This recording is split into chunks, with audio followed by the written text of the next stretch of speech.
Please remain standing. As you know, we begin our meeting tonight remembering the 49 victims of the brutal mass murder in Orlando over the weekend. We're mindful of those who lost their lives, those who were injured, and certainly their families. This is not who we are as a nation, because we embrace our diversity and we embrace our differences. All citizens should feel free, safe, and equal in our country, and we must come together to do everything possible to rid our country of these horrible, horrible acts. And certainly, an incident that occurred over the weekend brings back some very painful memories right here in Connecticut when we lost 20 first graders in Newtown and 6 of the administrators. So I would ask that you ask for a moment of silence so we can remember those lost lives.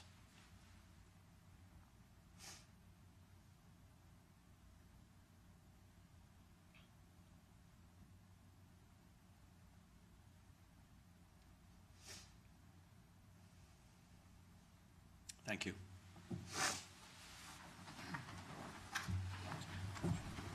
Clerk, if you'll please read the prepared announcement and call the roll.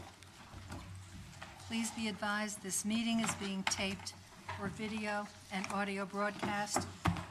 Assisted listening devices are available. Mr. Bonifant. Here. Mr. Corsello. Here. Mr. Hempstead. Here.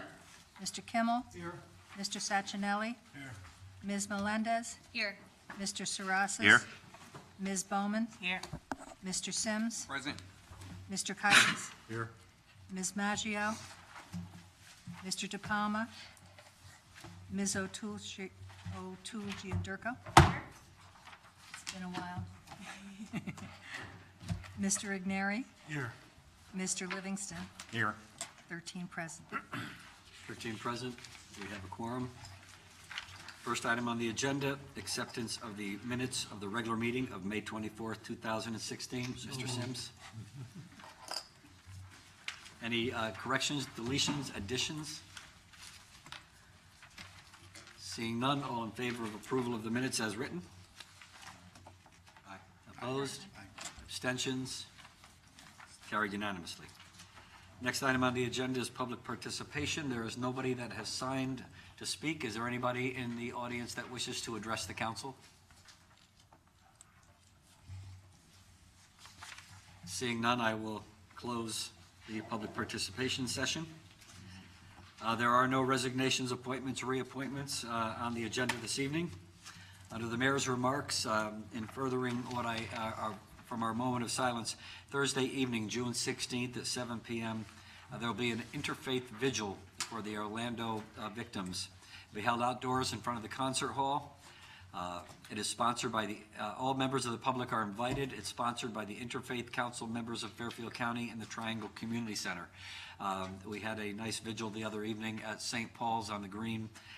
It is a time when we need to engage in deep reflection in thinking of those that lost their lives under these heinous acts of violence. June 3rd is also a time of celebration. June is also a time of celebration. We congratulate all the graduates from the 3 fine high schools. I just attended the Norwalk High School graduation. That's why I was a little bit late. Shook 380 hands of some very, very proud graduates. We will be repeating that tomorrow night at Brian McMahon High School, where we'll probably have a little over 400 graduates.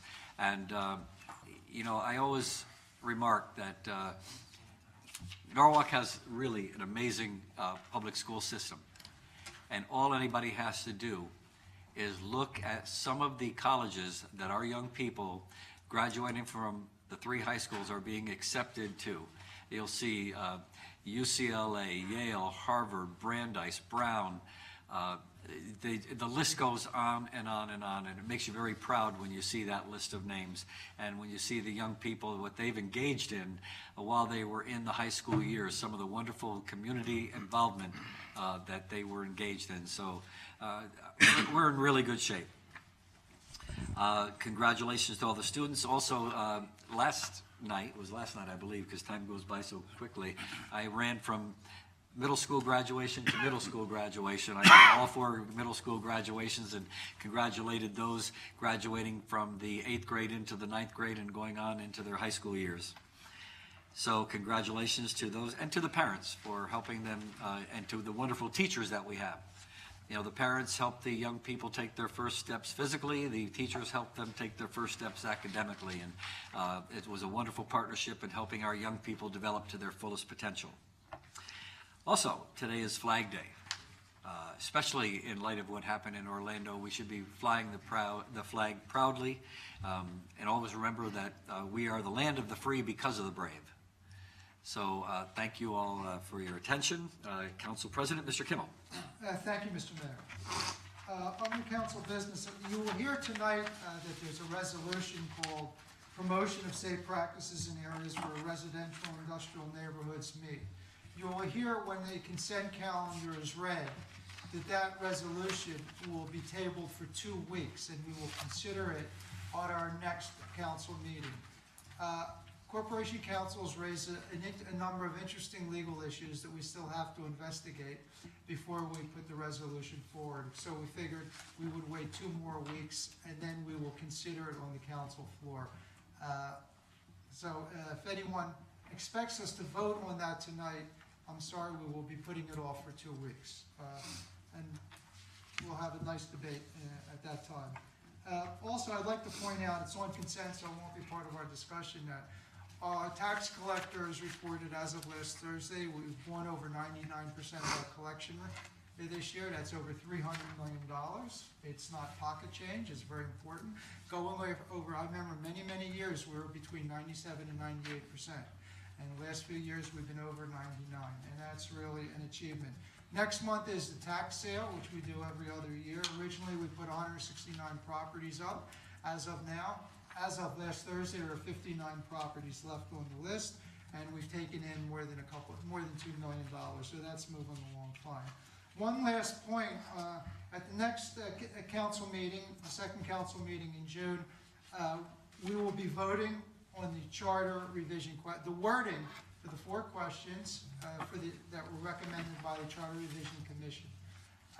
We'll be discussing the wording of it, and we will hopefully finalize the wording in 2 weeks.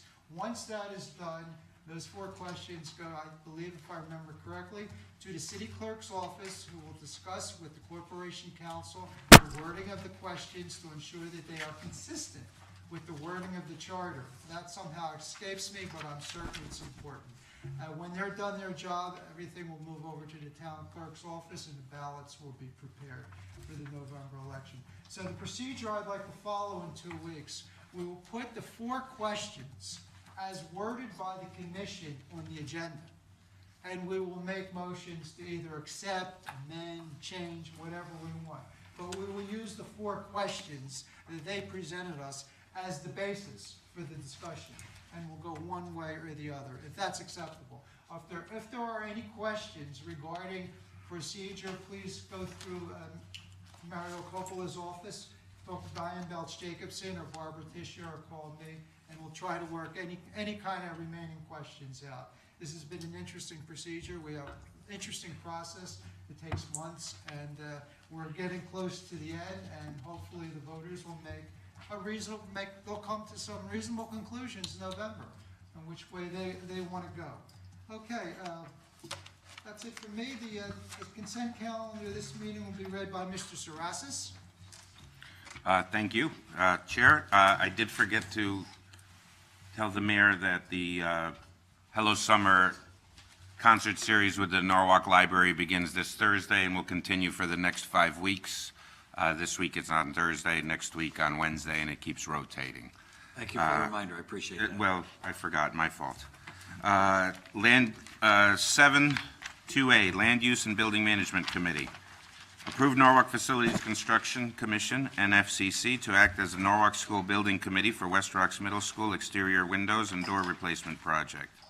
2B, authorize the preparation of schematic drawings and outline specifications for the West Rocks Middle School exterior windows and doors replacement project. 2C, authorize the filing of the school grant application to the State Department of Administrative Services for the West Rocks Middle School exterior windows and door replacement project.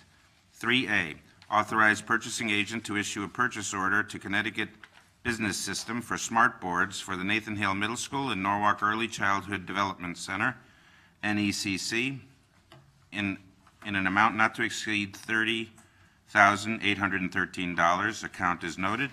3B, authorize purchasing agent to issue a purchase order to the Ergonomic Group for laptops and Chromebooks for schools in an amount not to exceed $205,738.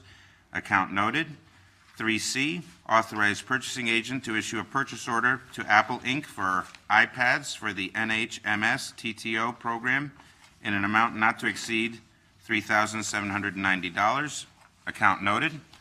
3D, authorize the purchasing agent to issue a purchase order to CDW-G for Chromebooks, carts, and TV for NHMS TTO in an amount not to exceed $17,051.80. Account is noted. 4A, authorize the purchasing agent to issue the following purchase order to Pearson for CCSS Aligned My World Geography 6th and 7th grade textbooks for a total not to exceed $112,186, plus a contingency of $11,218. Account noted.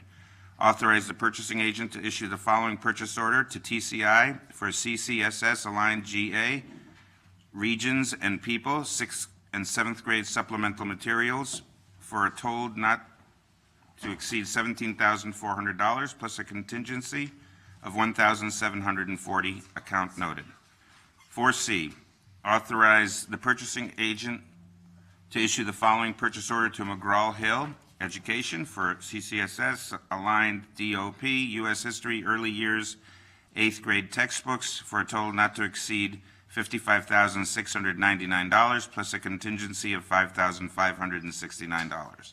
Account noted. Authorize the purchasing agent to issue the following purchase order to Vista Learning for CCSS Aligned French Decord and Spanish Descubre Level 3 textbooks for a total not to exceed $30,690 plus a contingency of $3,069. Account noted. 5A, authorize Mayor Harry Rilling to execute an agreement with Southport Contracting, Inc. for HVAC piping replacement at DPW Administration Building for a total not to exceed $85,000. Accounts are noted. Authorize the Office of Building Management to issue change orders on contract for a total not to exceed $8,500. 6A, authorize Mayor Harry Rilling to execute an agreement with New England Energy Control, NEEC, to upgrade controls on heating ventilator units at DPW Vehicle Maintenance Fleet Garage for a total not to exceed $28,000. Accounts noted. 6B, authorize the Office of Building Management to issue change orders on contract for a total not to exceed $2,800. C, Public Works Committee. C1, authorize Mayor Harry Rilling to execute an agreement for design services with the Norwalk Transit District to revise design plans for the Norwalk River Valley Trail for an amount not to exceed $13,500. Scope of services dated May 20th, 2016, which is attached and the account is noted. C2, authorize the purchasing agent to issue a purchase order to Traffic and Parking Control Company, Inc., doing business as TAPCO, for the purchase of 10 Axis Q6045-E MK2 PTZ dome cameras and 10 pendant mount kits for the total not to exceed $28,500. Account noted. D, Recreation and Parks and Cultural Affairs Committee. D1, authorize Mayor Harry W. Rilling to enter an agreement with Corporate Fun Run, Inc. for the use of Cranberry Park for a corporate fun run, Fairfield County 5K, to be held Thursday, July 18th, 2016, from 5 p.m. to 9:30 p.m. Set up to take place Thursday, July 28th, 2016, at 10 a.m., with teardown no later than Friday, July 29th, 2016, at 10 a.m. Estimated attendance, 500. D2, authorize Mayor Harry W. Rilling to enter an agreement with the CT Yankee Council for the use of Taylor Farm Saturday, September 17th, 2016, and Sunday, September 18th, 2016, from 10 a.m. Saturday to 10 a.m. Sunday for a Norwalk Scouting Adventure overnight. Set up to take place Friday, September 16th, 2016, at 10 a.m., with teardown no later than Sunday, September 18th, 2016, at 10 a.m. Estimated attendance, 100. 3A, authorize Mayor Harry W. Rilling to enter into a contract with Cornerstone Restoration Project, number 3674, building facade repairs, Gallagher Mansion House, for the sum not to exceed $79,222. Account noted. 3B, authorize the Director, Recreation and Parks, to issue change orders on a contract with Cornerstone Restoration, project number 3674, building facade repairs, Gallagher Mansion, for a sum not to exceed $8,000. Account noted. E, Finance. E1, accept and approve the report of the Claims Committee dated June 9th, 2016.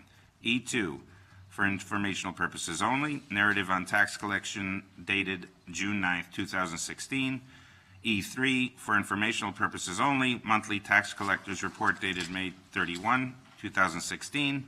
E4, authorize Mayor Harry W. Rilling to execute all documents necessary for the City of Norwalk to be a fiscal agent to the new school readiness provider for the Ben Franklin and Nathaniel Ely sites. 5, authorize Mayor Harry W. Rilling to execute a software license and service agreement with Software Consulting Associates for the licensing and services of Muni City for a cost not to exceed $153,199. Accounts noted. 6, authorize Mayor Harry Rilling to sign a letter of agreement regarding the agreement of Software Consulting Associates, CRCOG, and the City of Norwalk as one of the members of the IT Services Cooperative, commencing June 23rd, 2016, ending June 30th, 2021, with an additional one-year option to review.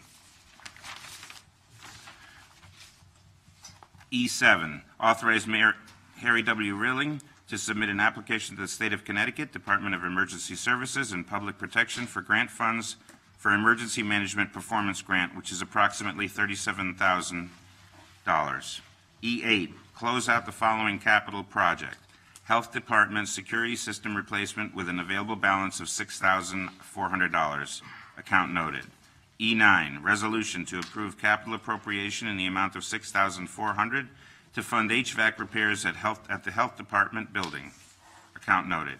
E10, authorize Mayor Harry W. Rilling to execute general liability, automobile liability, employee benefits liability, law enforcement liability, public officials liability, school leaders liability, umbrella liability, and automobile physical damage insurance placements for 1 year period beginning July 1st, 2016 with Connecticut Interlocal Risk Management Agency, CIRMA, for the amount not to exceed $486,099. Account is noted.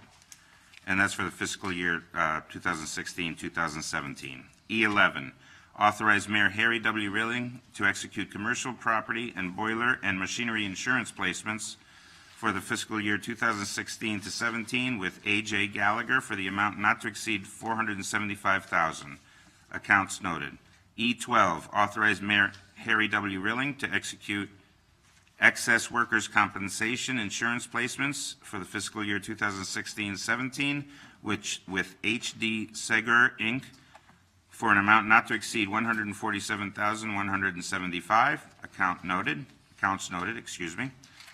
E13, authorize Mayor Harry W. Rilling to execute crime insurance placements for the fiscal year 2016-17 with CIRMA for an amount not to exceed $2,626. Accounts noted. E14, authorize Mayor Harry W. Rilling to execute flood insurance placements for 7 separate locations and placements for the fiscal year 2016-17 with National Flood Insurance Program, Middlesex Mutual Assurance Company, for a total of amount not to exceed $78,017. Accounts noted. E15, authorize Mayor Harry W. Rilling to execute TULIP insurance placements for the fiscal year 2016-17 with Schuff Darby for the total amount not to exceed $9,000. Accounts noted. And I believe that's it. Resolutions from the Common Council number 8, we vote to table to consent to table. Consent to table to the next meeting. Yes. To the next meeting. Thank you. That's the consent calendar, read by Mr. Sarazis. Any changes? Okay, hearing none. All those in favor of the consent calendar as read, please raise their hand.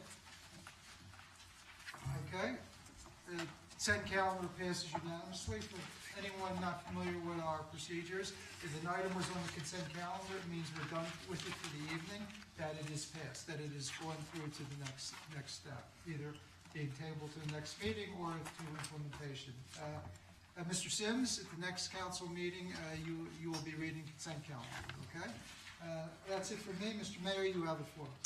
Thank you, Mr. Kimball. Mr. Kimball, Board of Estimate and Taxation, numbers B1, 6B1. Okay. This is going to go back and forth, isn't it? I know. Okay, number one, for fiscal year 2015-2016, resolved that a sum not to exceed $1,100,000 being the same hereby transferred from fund balance to fund the Special Education Development Fund, subject to the implementation of a 3-year memorandum of understanding between the Board of Education and the City of Norwalk, with the Board of Education contributing $1,300,000 at the same time.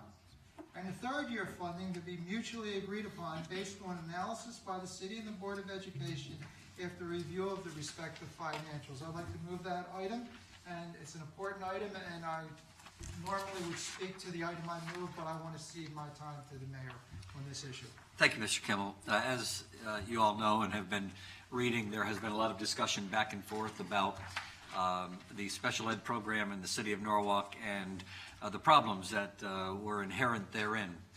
As you know, 2 previous council region educational council reports, or better known as CREC reports, indicated that there were problems for many years with our special ed program, outsourcing sending a lot of our students out of district, some of them going as far as Wallingford and beyond, not only sending them to Wallingford, but the cost of the outplacement along with the transportation.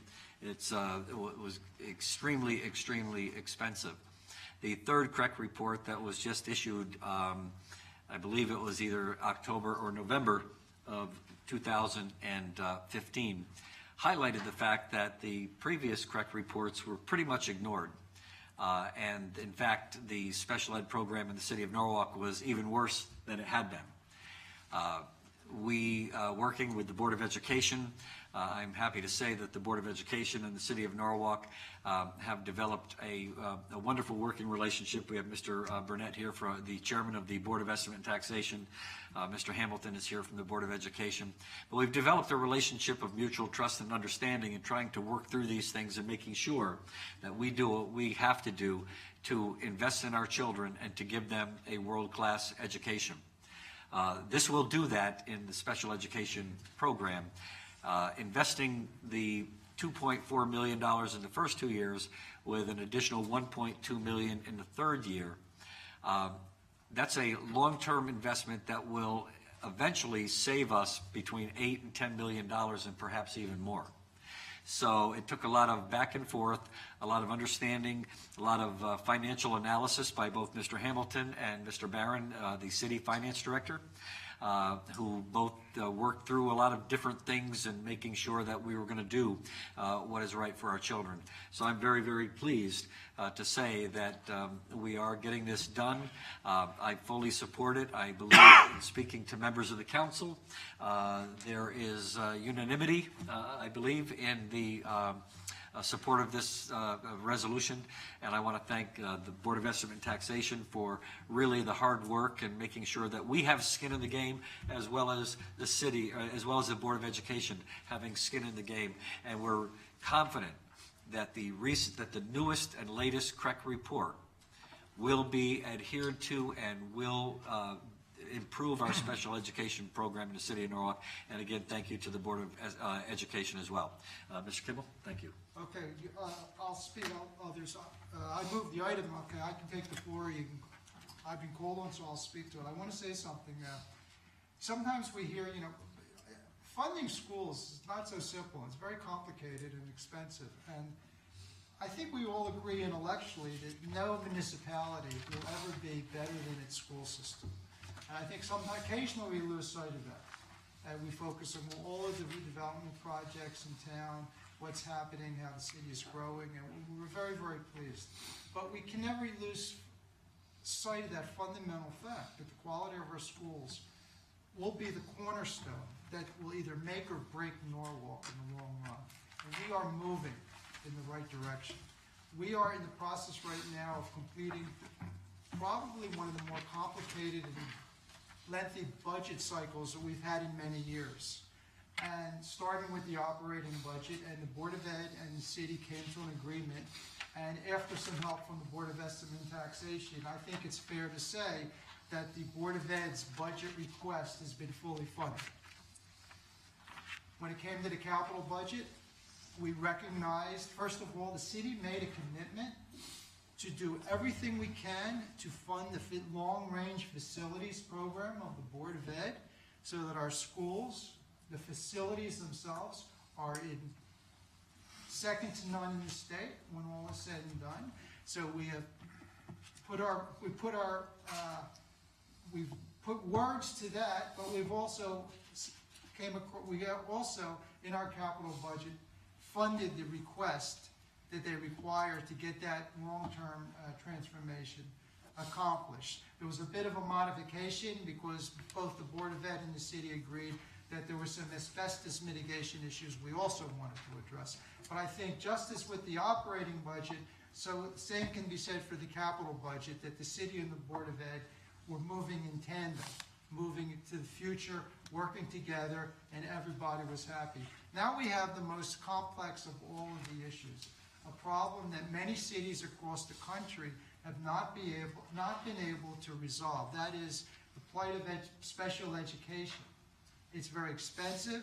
It's governed by federal and state laws. Many cities are still doing what Norwalk did for years and years, and just pretending that the problems weren't there, and just shaking our head, just shrugging our shoulders. It's too expensive. We won't be able to fund it. And after so many years of discussing it, Dr. Adamowski and the board came across with a plan, a 3-year plan, not cheap, expensive, but this is for our most needy students, to finally do what they would deserve. And hopefully the kids, in the special needs children in our schools, at the end of this program will be getting top flight, quality education. We will not be forcing kids to go to school miles and miles from here. And we'll be the model for other cities in the state. So beginning with the operating budget, moving into the capital budget, and now with this 3-year transformation plan, we are really doing much, much more than giving lip service to the notion that schools are the most important, this, that, and the other thing. We've really put our money where our mouth has always been, and I hopefully the end results are what we all expect. Thank you. Thank you, Mr. Kimmel. Any further discussion? Seeing none, all in favor, please signify by saying aye. Aye. Opposed? Abstentions? Carried unanimously. Thank you very much. Thank you, Mr. Hamilton, and thank you, Mr. Burnett. Mr. Livingston, item 7A1. All right, thank you, Mr. Mayor. I'd like to move the following resolution and speak to it briefly. Whereas pursuant to Public Act 14-98, Section 9D, the Connecticut Department of Economic and Community Development is authorized to extend financial assistance for economic development projects. And whereas it is desirable and in the public interest that the City of Norwalk make an application to the state for $625,000 in order to undertake the improvements to historic buildings in Mill Hill Historic Park and execute an assistance agreement. Now, therefore, be it resolved by the Common Council, A, that it is cognizant of the conditions and prerequisites for state financial assistance imposed by Public Act 14-98, Section 9D.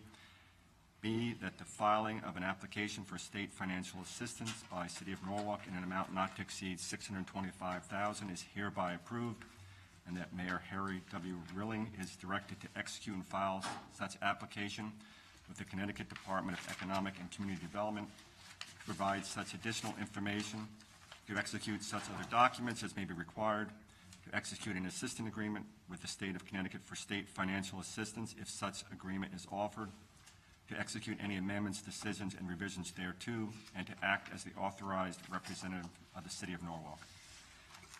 This resolution is required in order to receive, as it states, in order to receive funds requested by the Norwalk Historical Commission, led by Mr. Westmoreland, who's here, who can talk to this, but it is going to be used to renovate the barn, jail, and surrounding area of the property. They'll also include constructing an ADA compliant access to both buildings and exterior access to the second floor of the jail through ramps, stairs, and repair the retaining walls around the perimeter.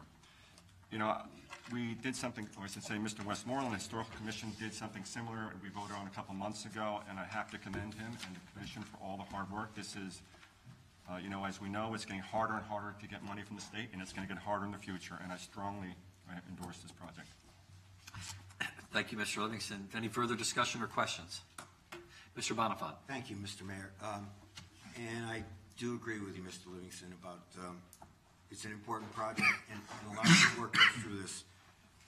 During the committee meeting, I'm leading up to an amendment that I'd like to offer, but like to say that during the committee meeting, some of this backup material was not provided, and as I read the backup material, I had some red flags during the committee meeting about relinquishing the council's powers and duties, and then it kind of got reinforced when the backup material came on the full packet. So I'd like to offer this amendment to the last, at the end of the last sentence of to act as the authorized representative of the City of Norwalk. I'd like to offer the following amendment that says, any modifications to land use agreements currently in place on the Mill Hill Historic Property shall be approved by the Common Council. And I just wanted to say that, I don't know if the Secretary got that. Did you? All right, thank you. So basically, any modifications to land use agreements currently in place on the Mill Hill property shall be approved by the Common Council.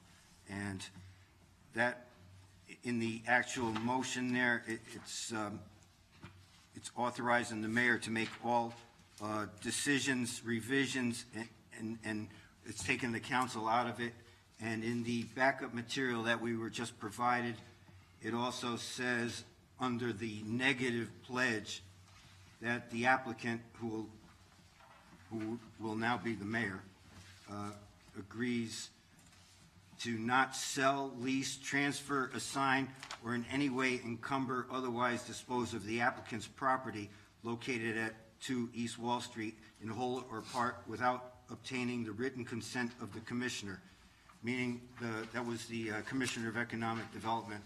So in theory, one letter from a commissioner could give the mayor authority to transfer, dispose, or anything, or rearrange any modifications to the land on the Mill Hill. So I just wanted to add that amendment to it. Thank you. You just had two amendments? Okay, yeah, Mr. Livingston. Did you have two amendments or one? No, just one amendment. You need it read again? Yeah, I think it would be helpful if you read it again, because Okay. I think we got kind of- Okay, yeah, all right. The amendment is, any modifications to land use agreements currently in place on the Mill Hill Historic Property shall be approved by the Common Council. Okay, Mr. Livingston. Yeah, I'd like to speak to that. I am opposed to this amendment. I think I understand your concerns. We've talked about them. But I really am opposed to them in this context because this language, as I understand it, and maybe Mr. Westmore will talk to it, is required by the state. And if we were to make any changes to this language, we risk jeopardizing the receipt of the money. And I will note two things. One, that this is the exact same language the council has approved in the past, most recently in April 28th, 29th, whatever that meeting was. And as I said before, if we jeopardize this, it's, you know, it's hard to see that we have a chance of getting this money in this current financial situation with the state. So I just don't want to risk it. I said, I understand your concerns, but I just don't think we should risk it. I don't know if Mr. Westmoreland has any comments? Mr. Westmoreland, would you like to? Thank you. I agree with Mr. Livingston. I understand Councilman Donovan's concerns. I think it's highly unlikely that we're going to, or even the Historical Commission would propose or allow change to the land use in the historic park to begin with. But I'm very concerned that any amendment to change this resolution that the state provided us with will jeopardize this grant that we have worked on for over 3 years now. I don't think it's the way to go about it. I'm not even sure, I don't even know how that could even happen anyway, changing the land use of Middle Historic Park, but I don't think this is a good idea. Further, Mr. Sarasis. With this, first of all, I love everything you guys have done up there. It's a great, and if anybody has ever had a chance, go there on early in the morning with a cup of coffee and look at the water. That's unbelievable with the property, what you've done. But what I'm concerned with is all the additional things that are going to be done with the property. If we jeopardize by changing the language, getting this grant, will that also jeopardize from what I understand, the $50,000 to $60,000 that the developer of Head of the Harbor is also putting in towards landscaping and helping with the pads? That won't jeopardize that money? That wouldn't jeopardize Okay, thank you. it. We wouldn't really be able to use the buildings. This is going to provide all the ADA access to the buildings. We can't really go. Thank you. Mr. Igneri. I would oppose the amendment as well. I've had experience in the 6th taxing district with grants that we received for renovation to the community center, and any such change in the language would severely jeopardize the grant. So I would not suggest that amendment. Mr. Hempstead. I got a couple of questions and maybe a suggestion that might work, but we'll see. I'm kind of going back on a little to what Mr. Rasmus asked. It's more than 50,000. The commitments underneath the LDA and the abandonment of Smith Street, there were requirements that a Head of the Harbor developer had to do, and they were listed with an estimate at the time of what it would cost to do. Are any of these supplementing any of those requirements underneath that LDA? This has nothing to do, well, I mean, we could use some of this money, I mean, you could argue that some of the retaining walls are complementary to the project, But not the ADA, and not the stairs, because that was part of the requirement. That's what Head of the Harbor is doing. Correct. That's all on the East Wall Street Right. end of Smith Street. Most of this work is all on the other end of Smith Street near Humphreys Lane. Well, through the curve, the grant says one thing, the way it's very explicit about the Mill Hill buildings, but then when you go to the backup, it then talks about landscaping, ADA. So that's why I'm asking the question. I just want to make sure that if this is on top of it, and I agree with anybody else that I've agreed that, you know how I feel about what you guys have done, and the more the ADA access we can do with this project, the better that all can see this. But, so I just wanted to make sure that this was we're not supplementing what the agreement was required of the.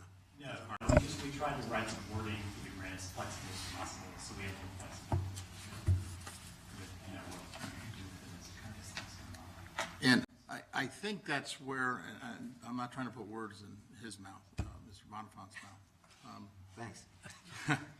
That, I think when you read some of the backup, it's like anything, you can interpret things a couple different ways. I think the reason for his suggestion more had to do with what we just talked about, because there is a land agreement and there is a master plan for the park, and there was an agreement with certain things that does this authorize just the mayor unilaterally to make any changes to that? And that, hang on. And I'm sure.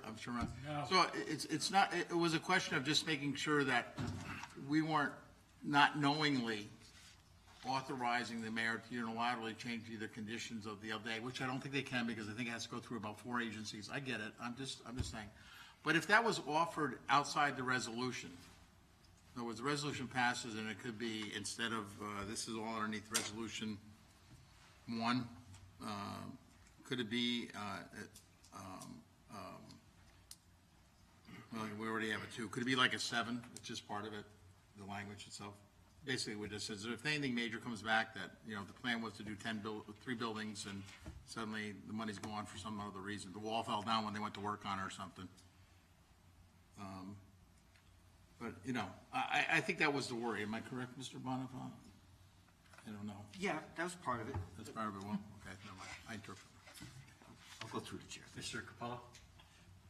I understand the concern, but there's nothing here that would lead me to believe that the mayor would have the authority to unilaterally change any agreements, especially those which aren't even on this agenda, such as an LDA with the developer.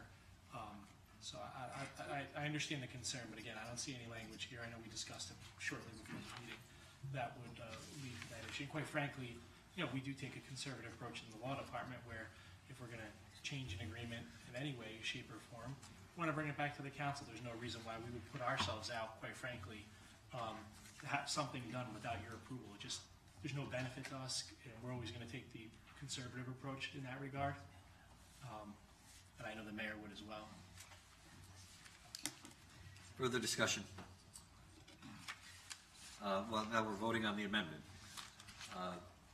All in favor of the amendment as proposed by Mr. Bonifant, please signify by saying aye.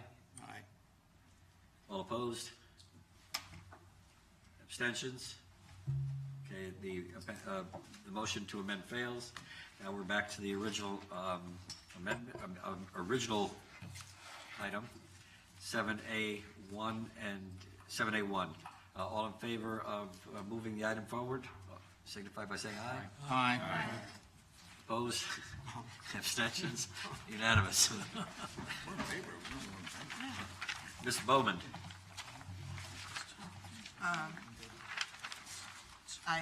I'll move items B1 and B2 together. And authorize the mayor, Harry W. Rilling, to execute any and all documents necessary to apply for and accept grant funds from the Department of Justice under the fiscal year 2016 Edward Byrne Memorial Justice Assistant Grant in the amount of $33,712. Item B2, authorize the police chief, Thomas E. Koholic, to execute any and all agreements, documents, instruments, and amendments thereto as may be necessary to implement all programs through the fiscal year 2016 Edward Byrne Memorial Justice Assistance Grant pursuant to such grant funding. This item didn't come through committee, so that's why it is off consent. I would like to speak to it, but first, Officer Burnett, Lieutenant Burnett, if you can just give us a brief description. This grant comes up on an annual basis. The mayor's familiar with it. And it's actually been decreasing every year. This first time in 4 years, it's actually increased just slightly over $1,000. It's a non-matching grant. This year it's just a little bit below $33,000. It's all for overtime that, for unforeseen, depends on circumstances. For example, Memorial Day weekend, we had a shooting at Washington Village. We have officers assigned there to secure Washington Village, keep it feel secure. We have enough officers on the street to take their regular jobs, but we use the grant money for the special needs like that, slow down days, beginning of the school year, additional officers on the street. So it's all overtime. It's from the federal government, and it has no cost for the state. Thanks, thank you. And I just have a few, I did read through I've read through your proposal, very detailed. First question is, can you just describe some special community events that you, The community events would be the Oyster Festival. There's a lot of people at South Hall after the festival. And the Oyster Festival does not pay for officers on the street. So Washington Street has for officers from South Hall. The 4th of July fireworks. Okay, we need additional officers both on the street